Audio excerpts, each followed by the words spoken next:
ये कहानी है सीतापुर गांव की राधा की, जो अपनी माँ सीमा और पिता गजेंद्र के साथ रहा करती थी।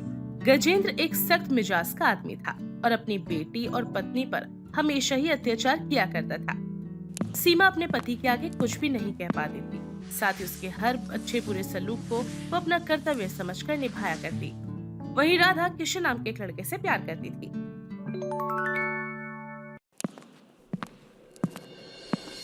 तुम्हारा नाम क्या है? वो राधा नाम है मेरा। इतना कहकर राधा किशन और अपना बचपन सोचने लगती है, जिसमें वो 12 साल के होते हैं और किशन उसके हाथ में ब्रेसलेट पहना रहा होता है। मुझे आपकी बेटी बहुत पसंद आई है। इस शादी का खर्चा पूरा मैं उठाऊंगा। अगले महीने की 12 तारीख को हम सगाई रखते हैं। हाँ, बिल्कुल ठीक है, बिल्कुल ठीक है। लेकिन अगर कुछ पैसों का इंतजाम हो जाता तो मेहमानों के लिए कुछ सेवा पानी हो जाती। अरे क्यों फिक्र करते हो? एक काम करो, आप कुछ पैसे रख लो। वैसे भी अब तो आप हमारे ससुर बनने वाले हो। अरे हाँ दामाद जी, क्या कह रहा था मैं? हाँ, अब बिटिया को सामान खरीदना होगा तो उसके लिए भी काफी खर्चा हो जाएगा। अरे हाँ, ले लो पैसे। पर हाँ, लेकिन मेरी पत्नी शादी के बाद सुंदर दिखनी चाहिए। अरे दामाद जी, उसकी चिंता आप क्यों करते हो? अब मैं हूँ ना। चलो ठीक है, अब मैं चलता हूँ, लेकिन मेरी पत्नी का ख्याल रखना। बुड्ढा अपने 2-4 नौकरों के साथ वहाँ से चला जाता है। चाहे कुछ भी हो जाए, मैं उस बुड्ढे के साथ अपनी बेटी की शादी कभी नहीं करवाऊंगी। अरे ज्यादा बकवास करने की जरूरत नहीं है। अरे बेटी मेरी है और महलों में जा रही है और राज करेगी राज। देखा नहीं तूने कितना अमीर आदमी है? अरे बेटी के लिए रिश्ता आया है। अरे वरना गरीबी में गरीब घर जाएगी, अब भीख मांगने की नौबत आएगी। तू चुपचाप से ना अपना मुंह बंद रख। आई बात समझ? देखो, हमारी बेटी कितनी बुरी तरह से उस बुड्ढे से डरी हुई है। तुम्हें थोड़ी सी भी शर्म नहीं है क्या? पहले तो तुम यहाँ अपनी माँ बेटी को मारते थे और अब उस बुड्ढे को लेकर आ गए, जिसे आप हमारी इकलौती बेटी को सौंपना चाह रहे हो।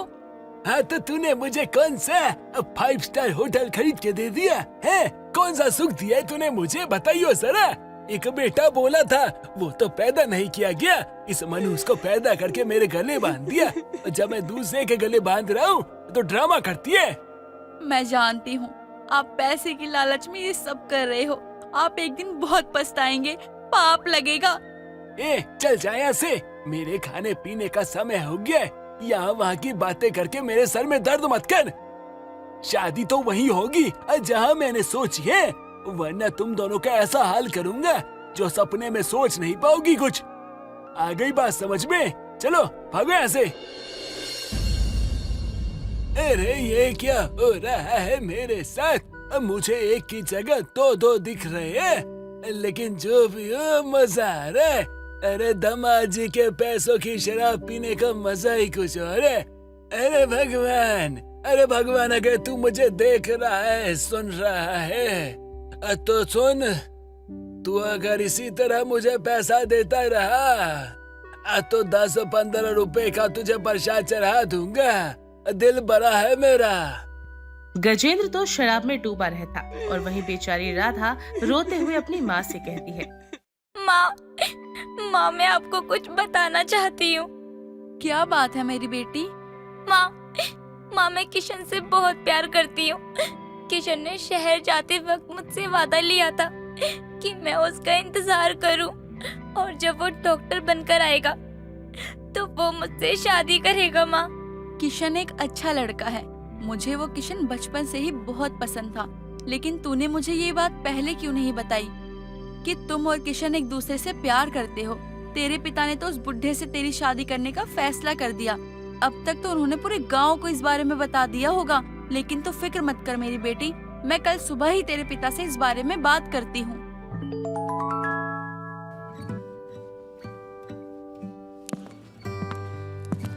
सुनिए, मुझे आपसे बहुत जरूरी बात करनी है। आज तक आपने वही किया जो आप करना चाहते थे, लेकिन आज मैं आपको ये कहना चाहती हूँ, मेरी बेटी की शादी उस बुढ़े से कभी नहीं करने दूंगी मैं। अरे तुम समझती क्यों नहीं हो? अब बहुत पैसे वाले हैं वो लोग। अरे कोई कमी नहीं रहेगी हमें। लेकिन हमारा किशन भी तो एक अच्छा लड़का है। हाँ, बिन माँ बाप की औलाद है, लेकिन शुरू से ही हमने उसे देखा है। वो बहुत भोला लड़का है और अच्छा है। कुछ समय बाद ही वो डॉक्टर बाबू बनके हमारे गांव वापस आ जाएगा। हमारी बिटिया और किशन की जोड़ी खूब जमेगी। हमारी राधा भी उससे बहुत प्यार करती है। ए चुप! ये प्यार व्यार मेरे सामने मत बोल, वरना दोनों का मुंह तोड़ दूंगा। अरे प्यार व्यार गया तेल लेने, शादी इसकी वहीं होगी जहाँ मैंने सोचा है। अरे कहीं और करने की सोची भी तो उस किशन के बच्चे को जान से मार दूंगा और उसके बाद खुद भी फांसी लगा लूंगा। अरे तुम्हें बात समझ में आई? बड़े घर में शादी हो रही है तो चुपचाप से शादी हो जाने दो, वरना वो हाल करूंगा कि पहचान में कोई नहीं आएगा। कैसे हैवान इंसान हो आप ऐसा कैसे कर सकते हो? गजेंद्र को अब इतना गुस्सा आता है कि वो चाय से भरा कप जमीन पर फेंक देता है और अपनी पत्नी को बुरी तरीके से मारने लगता है और वहाँ से चला जाता है। दोनों माँ बेटी बेचारी खूब रोती हैं। माँ, पिताजी को जहाँ भी मेरी शादी करानी है मैं वहाँ शादी करने के लिए तैयार हूँ। अब आपको भी मेरी कसम है माँ, अगर आपने अब पिताजी से मेरे लिए बहस की तो मैं आपको पिताजी से ऐसे पिटते हुए नहीं देख सकती माँ।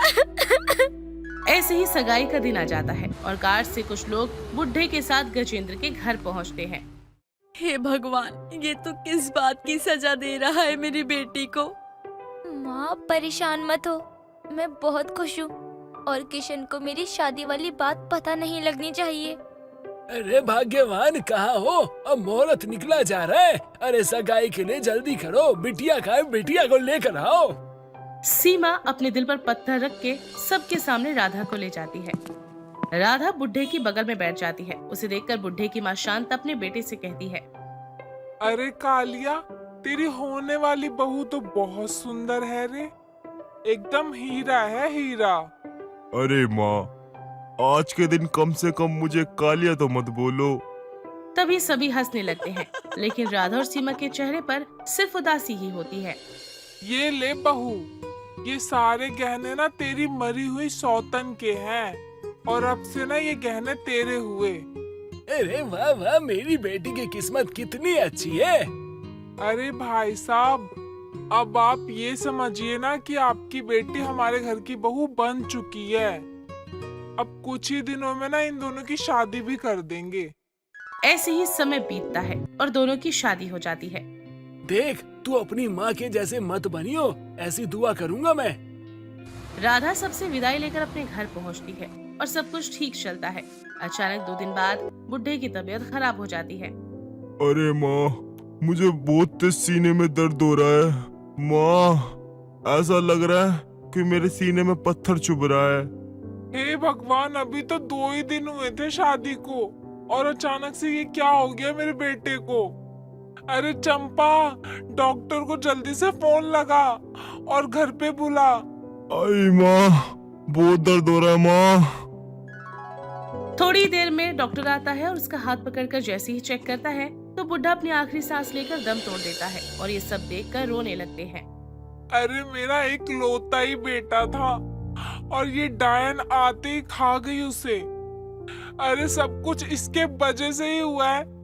अरे मैंने अपने बेटे को कहा था कि वो ना करे इससे शादी, लेकिन उसने मेरी एक ना सुनी और ये डायन खा गई मेरे बेटे को।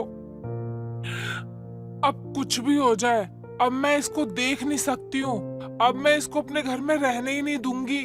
ए चंपा, इस लड़की को ना अभी की अभी धक्का मार के घर से निकाल, क्योंकि मेरे को नहीं देखनी इसकी शक्ल। लेकिन इसमें मेरा क्या कसूर है? मैंने आखिर किया क्या है अम्मा? ये सब कुछ ना तेरी वजह से हो रहा है। मैं तो उसी दिन समझ गई थी जिस दिन दूध से भरा हुआ गिलास टूट गया था। मैं तभी समझ गई थी कि तू अब सगुनी है। हे भगवान, तू मेरे बेटे को खा गई, क्या पता तू हम सबको भी खा जाए। तू अभी निकल इस घर से।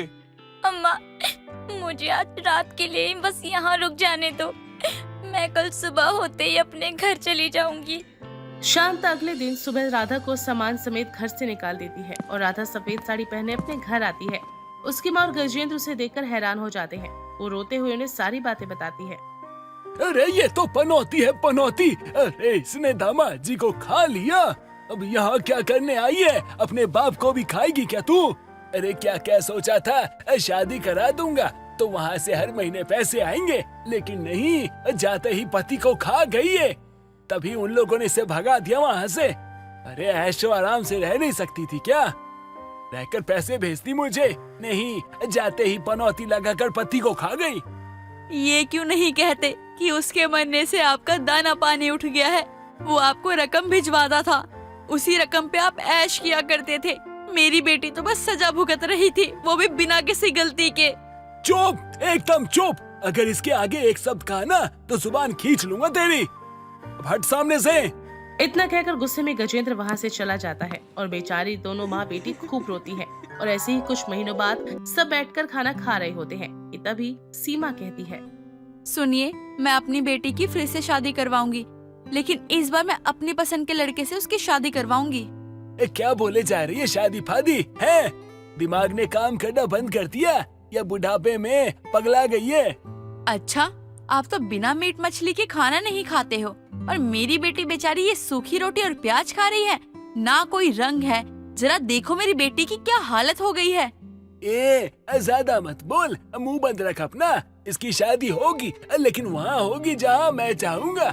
मैं अपने पसंद से शादी करवाऊंगा इसकी, वो भी अमीर घर में। इसकी शादी होगी और मैं यहाँ पे आराम से रहूंगा। मेरी बेटी कब तक ऐसे रहेगी और कब तक ये सादा खाना खाएगी? इस बार तो आपने उस बुढ़े से शादी कर दी और अब जो मैं चाहूंगी वही होगा। अब यूं ही दोनों के बीच बहस छिड़ जाती है और दोनों में खूब लड़ाई होती है। ये सब देखकर राधा को बहुत दुख पहुंचता है और वो रोने लगती है। ऐसे ही समय गुजरता है और एक दिन सीमा की तबीयत खराब हो जाती है। तभी किशन शहर से सीधा राधा के घर आता है और राधा को सफेद साड़ी में देख उसके होश उड़ जाते हैं और उसके हाथ से बैग नीचे छूट जाता है। ये सब क्या है राधा? ये सफेद साड़ी और माँ की तबीयत इतनी खराब, क्या है ये सब? राधा किशन को देखकर चौंक जाती है और आंखों में आंसू लिए चुपचाप खड़ी रहती है। मैं तुमसे कुछ पूछ रहा हूँ राधा, आखिर ये सब क्या है? राधा रोते हुए सारी बातें बताती है। इतना सब कुछ हो गया और तुमने मुझे कुछ बताना जरूरी नहीं समझा? क्या मैं तुम्हारे लिए गैर हो गया था? अंकल जी से तो मुझे कोई उम्मीद नहीं थी, लेकिन राधा तुम तो मुझे अपना मानती थी। बेटा, किशन बेटा, यहाँ आओ मेरे पास। मेरे पास ज्यादा समय नहीं है और मुझे मेरी बेटी की चिंता खाए जा रही है। माँ चुप हो जाओ, ऐसा मत कहो माँ। किशन, मैं जानती हूँ मेरी बेटी तड़पती रहेगी, लेकिन अपनी जुबान से एक शब्द नहीं कहेगी। माँ, आप इतनी चिंता मत करो, आपकी तबीयत और बिगड़ जाएगी। नहीं नहीं बेटा, मेरे मरने के बाद इसकी क्या हालत होगी ये सोच के तो मैं मर भी नहीं रही हूँ। किशन बेटा, मेरे जाने के बाद मेरी बेटी का क्या होगा, उसका कौन ख्याल रखेगा? माँ, मैं हूँ ना, आप चिंता मत करो। ये सुनकर मुझे शांति मिली बेटा, अब मैं शांति से मर पाऊंगी। इतना कहकर सीमा की आंखें बंद हो जाती हैं और किशन उसके ऊपर चादर ढक देता है।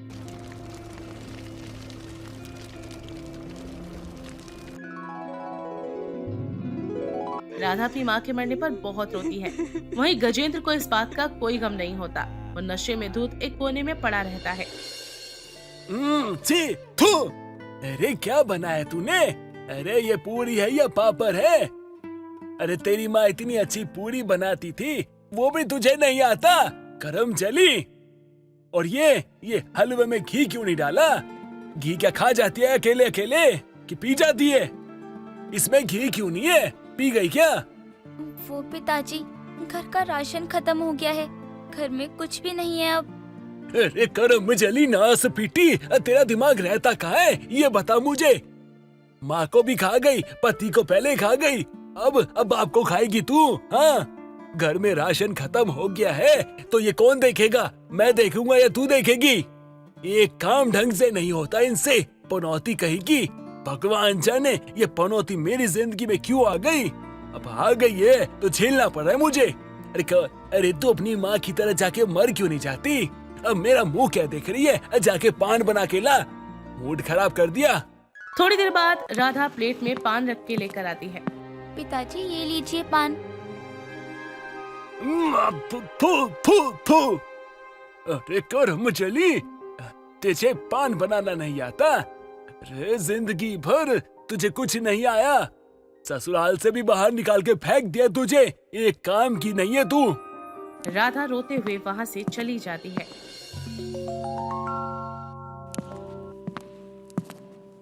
अरे मुझे लगता है ना कि तेरा बाप ना पागल हो चुका है, जो बुढ़ापे में शादी करने जा रहा है।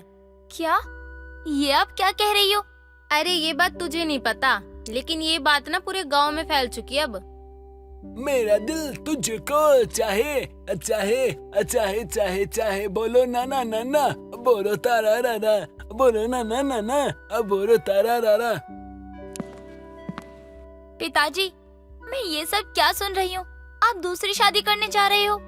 हाँ हाँ करनी पड़ रही है, इसके अलावा क्या ही चारा है मेरे पास।